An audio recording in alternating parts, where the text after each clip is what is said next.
Siguro ang advantage namin pa rin yung experience namin.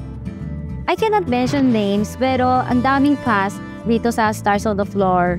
As in, nag-mental break talaga. Kasi it's really challenging. It's pressuring talaga. Yes. But then, kaming dalawa, nandun pa rin yung strong mentality.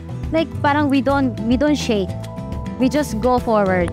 Kahit anong genre, kayang-kaya namin. Kahit anong challenge yan, gagawin namin. Kaya pa rin namin sumabay sa mga bata.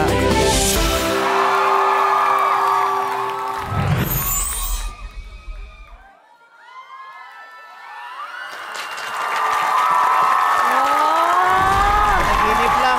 Parang ang sarap dito. Nakatulog na? Tulog! Gising na sadyang... Mang, medyo naging emotional ka rin doon. Hindi kasi, pag rumarakit ako, kinakanta ko yan eh. Oo. So yung meaning nung kanta, parang naipakita niyo sa amin yung kwento nung kanta. And it's very, very artistic. Ang husay. Alam mo, Das, talagang sa simula pa lang, nakita ko talaga kung gaano kakalinis sumayaw. Thank you po. Thank you. Sobrang linis ng sayaw mo, papunta ka na sa cleaners.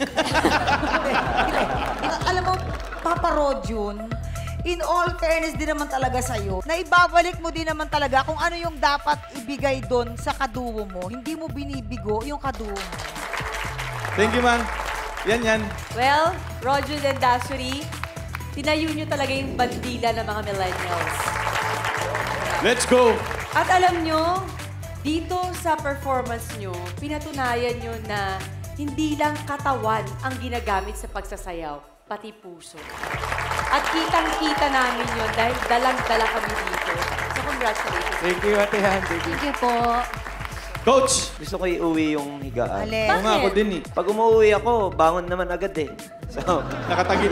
Ito na yung peg ng kama. Nag-joke na si Coach! yes! Nag-joke na siya! Pero yung pagiging creative dyan sa bed na yan, sobrang na-appreciate ko kasi mas na-view namin dito ng mga audience yung ginagawa ni Das while dancing. Meron din ako nakita na nag-roll ka pataas. Medyo mahirap yun Oo madulas eh. Tsaka kung hindi ka naman sanay sa mga ganyan, siyempre magdadalawang isip ka. Pero sa'yo, na-appreciate ko yung lines mo, yung technique mo, strength mo yan, malakas ka sa ganyan. Si Rojo naman, nag-gets ko, talagang bagay sila magkasama.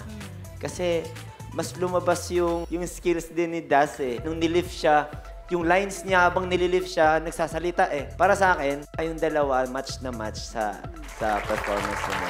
So, Thank you, Coach. Thank you po. Thank you. Thank you, Dance Authority. Napakahusay, guys.